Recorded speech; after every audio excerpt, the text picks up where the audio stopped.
Welcome to this edition of Building Bridges of Understanding, the TV show produced by Muscatine Sister Cities Association. I'm Dan Clark, the historian member of the board, and I'm also the chairperson for our Russia relationship, Muscatine's sister city relationship with Kislovodsk, Russia.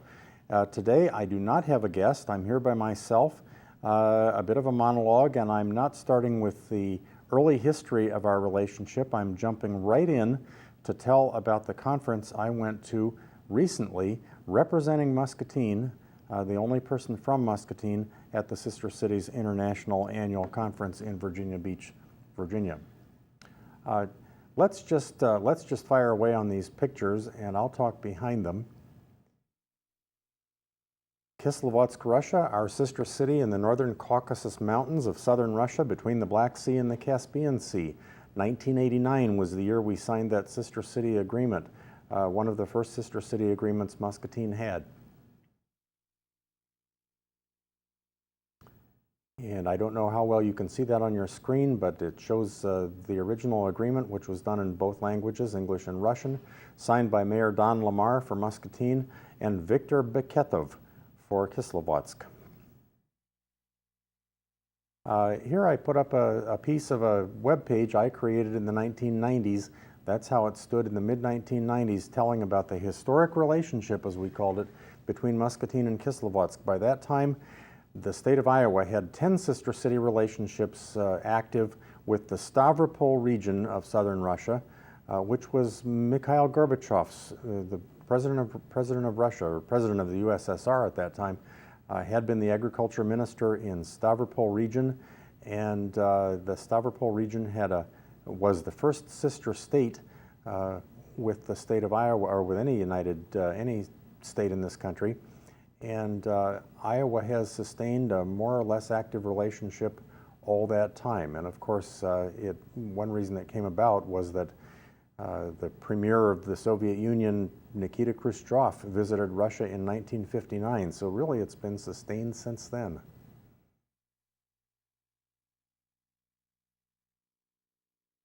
The Stavropol region, this is a map I created for news media purposes, showing the cities that Iowa was paired with in the Stavropol region. Down there along the southern border is where Kislovodsk is. In fact, we're the closest to the border. This is in the northern Caucasus Mountains, which they'll be quick to tell you are the highest mountains in Europe, in case you thought it was the Alps.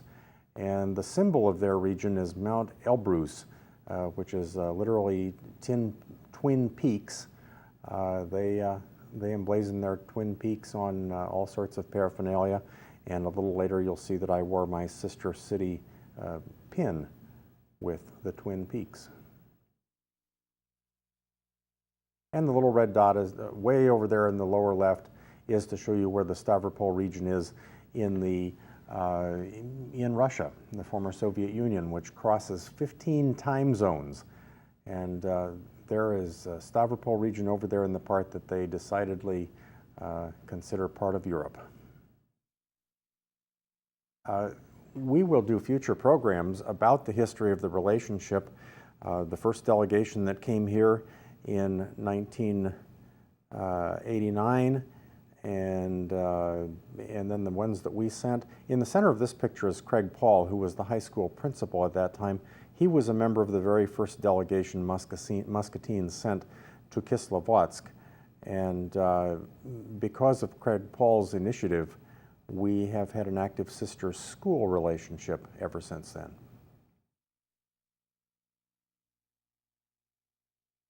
Notice that the two flags, the banner that we made and still use, at that time had the flag of the Soviet Union.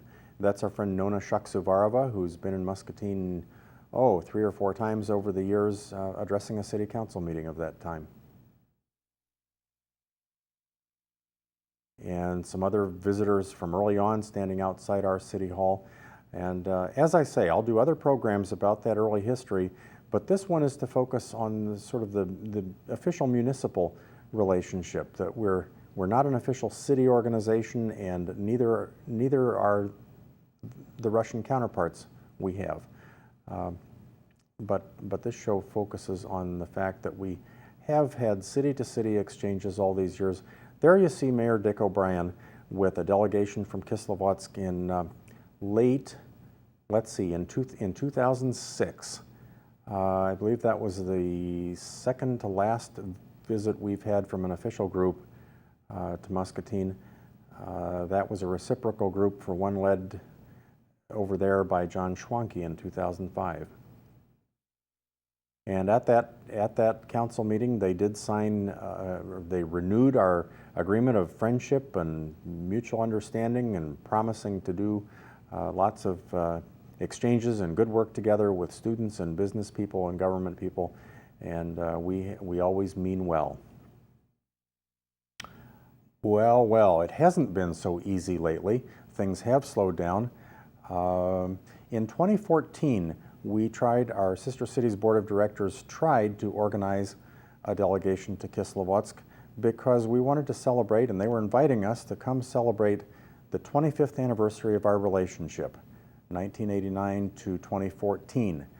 And we tried and tried. Linda Malloy was the board member who took the lead on that, and it was just one headache after another. And that's really what this show is about. I want to talk about some of the headaches. There are joys, but we really need to ask ourselves: is this something worth doing? What I'm putting on the screen, and maybe the words are too small to see, are telling that there's going to be a national gathering, what they ended up calling a Mayors Summit, U.S.-Russia mayors, because out of that 2014 experience, we said, this is tough. This is like the bad old days trying to relate to the Soviet Union, get Americans to go there and jump through hoops on visas and so on. And we need to work with others who are doing the same thing. We need to learn best practices and maybe work in cooperation with other cities who are trying to do the same. So much postponed, here was the announcement of a conference that was going to happen in July 2017 in Virginia Beach. Let's move on. That's a brochure pitching the beauties of Virginia Beach, and there's telling the speakers who are going to be there and why it's important that every city come. The deal was that every city on both sides, and I think some of this information points out that it's estimated that we now have 77 active partnerships between Russia, sister city partnerships between Russia and the United States. And the idea was that those city pairs would each send a mayor or a deputy mayor, attend the conference together, and then visit their American cities, with the expectation, of course, that the Russians in turn would say, well, now it's your turn to come visit us. So we were really hoping that could happen. And our Muscatine Board of Directors, I would say going on 2 years ago, responded warmly to this idea and agreed that as Kislovodsk's chairperson, I should attend that conference. And of course, if the Kislovodsk mayor was coming, then our mayor would come too. To complicate matters, we weren't exactly sure who our mayor was going to be, because we were going through a controversy here that led in fact to the impeachment of our mayor. She was reinstated, but we were holding up on the invitation process because we weren't sure who was going to sign that invitation letter and who might end up going to Virginia Beach. I should note that Mayor Diana Brodersen, by the way, was very supportive and was certainly willing to go if things worked out that way, and she did in fact end up signing our invitation letter.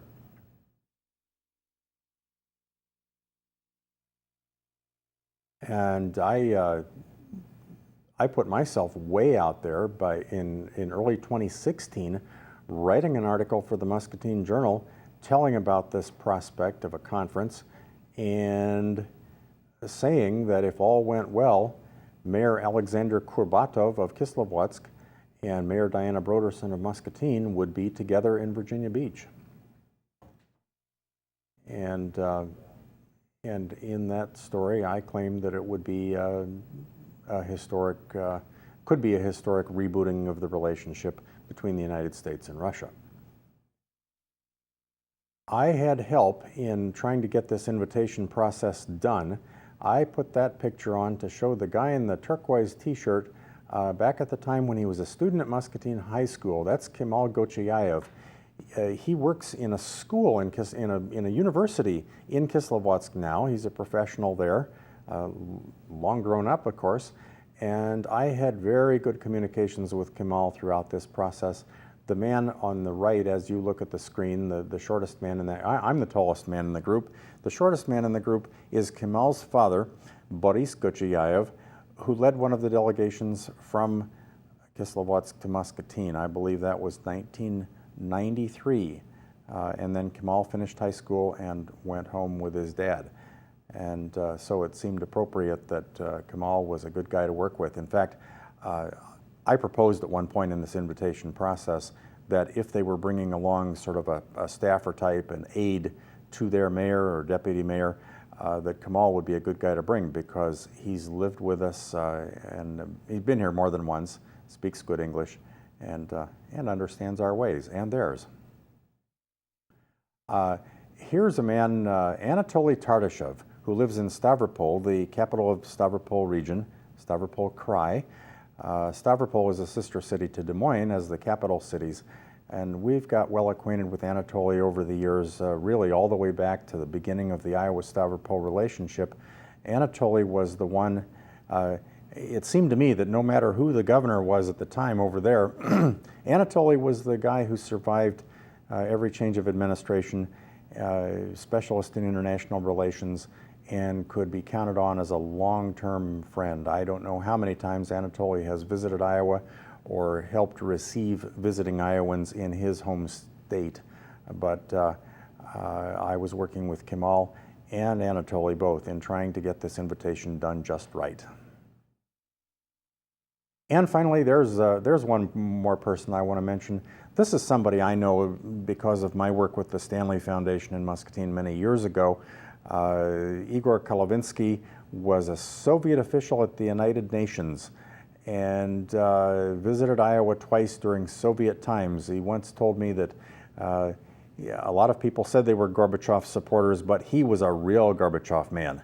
And if anything happened to Gorbachev, well, who knows what would happen to Igor. Happily, Igor has continued in the Russian diplomatic service in many important posts and United Nations assignments, and he's pretty much retired now, but he is the president of something called the Association of Russian Diplomats.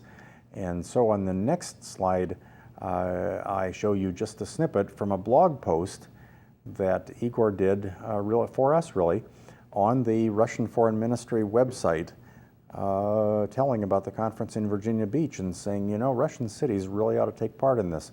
They're going to be talking friendship and understanding, and they're also going to be talking the possibility of doing business together. Oh my, that's really tiny, but there's our sister city letterhead with the official invitation letter that we finally crafted. By then, it was not to the mayor of Kislovodsk because we knew Alexander Kurbatov would not be available, but we were working with the top deputy, Alexander Danilov, who's in charge of recreation and tourism for Kislovodsk, and in fact, who has a brother who visited Muscatine back in the 90s, and he professes great interest in our relationship, and so everything was pitched to him. And there's the signature. John DeBeat signed as president of Muscatine Sister Cities Association, and Diana Broderson, before the impeachment vote, did sign on behalf of Muscatine. So there was a little wait. Several weeks we waited because Mr.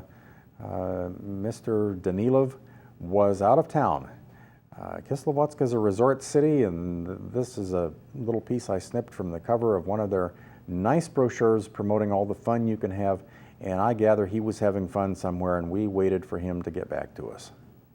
When he finally did, this was the very nice letter addressed to me as Kislovodsk chairperson, saying how sorry he was that he wasn't available to come this time, but sending greetings and saying that they are fully committed to our partnership and look forward to continuing it.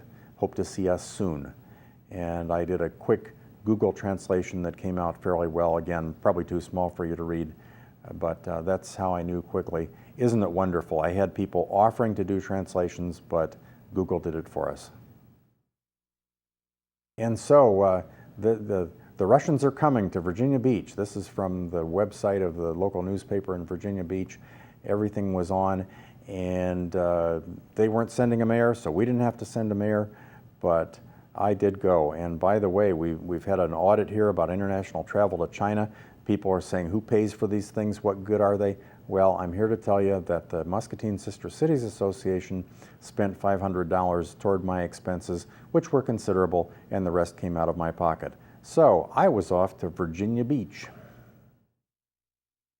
And as I said, I wore my little Twin Peak pin that says Kavkaz, Caucasus Mountains. Surefire conversation starter to anybody who knows the language and geography. Well, I knew it was going to be small attendance, but when I got there, I was a little bit startled to find out how small it was. That wasn't all of us, and that was the first night when it was a social affair. But I would judge that of all of those 77 city pairs that we supposedly might have had represented, there were about 30 of us in that room for dinner. And notice the earpiece the gentleman has there. We had simultaneous interpretation going on most of the time, just as I've experienced in some international conferences like this, and it really does speed things along. I'm always impressed at how well the interpreters work. So the gentleman standing there is Steve Kalishman. He chairs the Sister City Committee for the city of Gainesville, Florida, which has a long-time sister city relationship going back to the 1980s, one of the very first, between Gainesville and Novorossiysk, or New Russia, which is in the Krasnodar region, right next to, between Stavropol region and the Ukraine. Near the Black Sea, Novorossiysk is a big agricultural manufacturing city, and so we know something about it. But Steve has been involved in that relationship for a very long time. And as a matter of fact, the woman sitting there is his wife, Natalia, who's from Novorossiysk. You find again and again, certainly it's true in Muscatine's case, that these relationships often have to do with family relationships, literally sister cities. So Steve had outlined the program for us and told us that we were going to start bright and early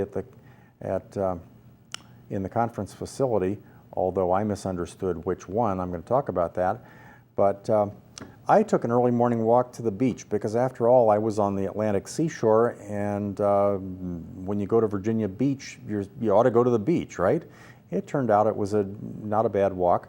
I have arthritis, and I'm recovering from a broken heel, so I move slowly, but it was maybe a half-mile walk, and I took this picture about 7 in the morning.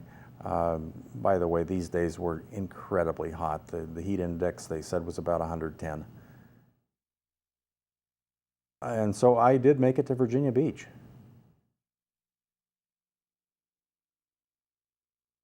They rake that sand every morning. I saw the tractors out doing it. I did get close to the water. I did not step in it. I'm not that sure-footed anymore. Time to head back to the conference. My foot was hurting, but I really appreciated the pedestrian amenities there. The main route that I walked had these push buttons that controlled all 4 directions on the intersection. A time deal where you push the button and it starts counting down about 20 seconds to get across all the traffic stops from both directions. It was responsive. I took a picture of this thing because that's what I enjoyed at multiple intersections. Before I was a bit disabled, I never thought about things like that. But if you want a pedestrian-friendly city, you do that. You push the button, and it didn't take long to get the traffic stopped, and it gave me plenty of time. I took what you see, the light color you see in the background there is the big Virginia Beach Convention Center. On the left is the hotel where I stayed. I was trying to spend our money wisely. Frankly, I couldn't afford this conference. The registration was really expensive, and the conference hotel was really expensive. I stayed 2 nights in this hotel for a total of about $260, which was about half what I'd have spent at the conference hotel, which was on the other side of the convention center. So I took off walking as soon as I tried to dry the sweat, took off walking I thought we were meeting back in the hotel where we'd had dinner the night before, so I had to walk around this gigantic convention center to get there, I thought. Beautiful convention center. Kind of a nautical feel to it. Now, I don't know if you can see it, but when just about in the center, just above the center of this picture, there we zoom in a little bit, you see the conference hotel rising up over there across a gigantic parking lot and a park. It was a long walk. Happily, I met a fellow Russia Summit attender meeting me just as I went around the corner of the convention center, and he said, "Oh no, we're not in the hotel today, we're here in the convention center." Oh, good. So we found our room, and again, it was a tiny room. Even though it was the next day and more people were arriving, I'm not gonna venture a guess. There was coming and going. Maybe there were 50 of us. I'm not sure. There'll be an official report, I'm sure. That shiny head is mine there. That was an official conference picture that happened to capture my image. I'm not going to tell you who all these people were. Suffice to say, there are some pretty heavy hitters here in citizen diplomacy, retired government officials, retired corporate executives, some active ones. This woman I'll say something about. Sharon Tennyson has been involved in U.S.-Soviet relations, then U.S.-Russian relations, going back to the darkest days of the Cold War. Some of those earliest sister city relationships she was involved in. I mentioned Nona Shaksavarova early on.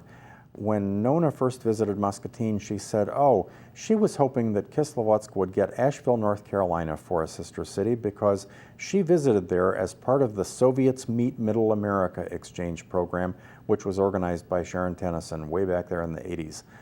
Sharon has continued to take groups to Russia and was telling us about a group she had just taken. One of the distinctive things about Sharon is that she has known Vladimir Putin since the days he was a deputy mayor in St. Petersburg, former Leningrad, and she doesn't demonize him as quickly as a lot of us might. She says he's a really complicated guy, and if you know him as I do, you understand why he's such a popular leader in Russia. This gentleman is holding up a t-shirt that he came across in a drawer from the U.S.-Russia Sister Cities Conference, or I think it was a U.S.-Soviet Sister Cities Conference, held in Cincinnati, I believe, in 1991. And so he was a voice from the past telling us, let's get this back on track, folks. This is a former U.S. ambassador to Russia, John, I believe it's pronounced Byerly, maybe Barely. B-E-Y-R-L-E. Impressive guy. He served throughout the Obama administration in Moscow representing the United States, and he, although he spoke like a realist, these are some hard times we're in, he told us that what we do in citizen diplomacy, people to people, non-political, keeping up relationships in good time and bad, is really important stuff, and the so-called hard diplomacy that he and his colleagues are engaged in would be a lot more difficult if there wasn't a basis for friendship between peoples informally, the sort of thing we do. And he was kind of the star attraction when there was media coverage of our little conference. Ambassador Byerly was what they focused on. Oh, I put this picture in. Let's hold on this one a second. If you look over on the very right side of the screen, you see me again with my hand in the air, and I'm asking a question. Such a small group, it was easy to not be shy, and I did speak up a number of times, and so it was that in the next break, a local reporter came to me for an interview. Now let's proceed. And there was in the, what's that called, the Virginian Pilot, there's a report about the conference, and in there are, I believe it's 3 paragraphs based on conversation with me. Now, it says that I'm not having any, it suggests that I'm not having any luck getting my relationship with Kislovodsk going. not having any luck at all, and I think that would overstate the case. What I hoped I was saying was that it's really hard times for all of us who are trying to do Russia relationships, and so we were learning best practices and sharing our best wisdom at this conference.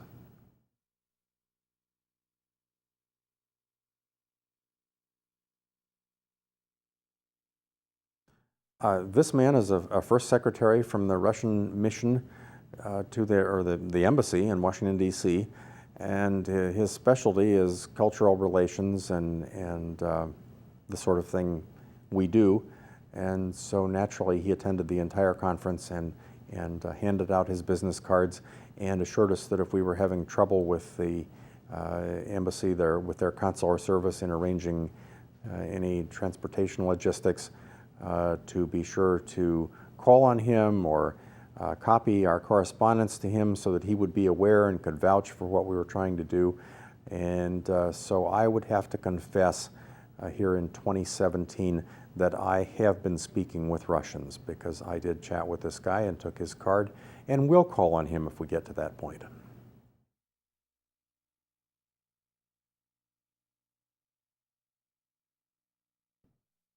That's Ambassador Byerly receiving a gift, a book, from this woman whose name I don't have in front of me.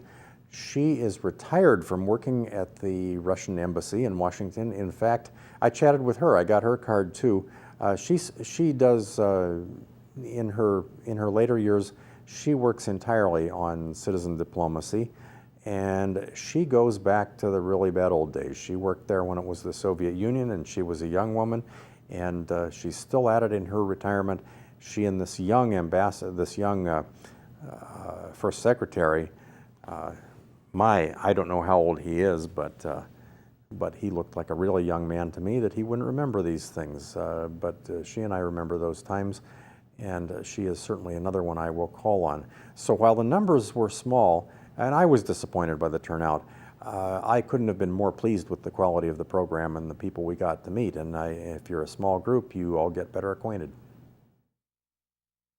Again, Natalia Kalishman, she's been married to Steve for a long time, speaks good American English, good Russian, goes home to Novorossiysk pretty often, and so she was one of the smart people in the group. This woman is the wife of a man who is going to speak later in the day. They're both from the Moscow region, representing the Moscow region government. She did beautiful photography, and some of the best photos that I have in this show, actually, I have borrowed from, I've appropriated from her. I tried to have a conversation with her and found that her English was about as limited as my Russian. We both have a little bit, but a delightful young woman. And meeting her and her husband's the guy in the blue jacket there, who's going to speak later. I really like those two a lot, and they are people I would certainly follow up with. And we'll just keep going through some speakers here. This was at lunch. The group was a little bit bigger because there were other things happening, and including someone from the Chinese embassy. The cameras were there for that. This is the president of Sister Cities International.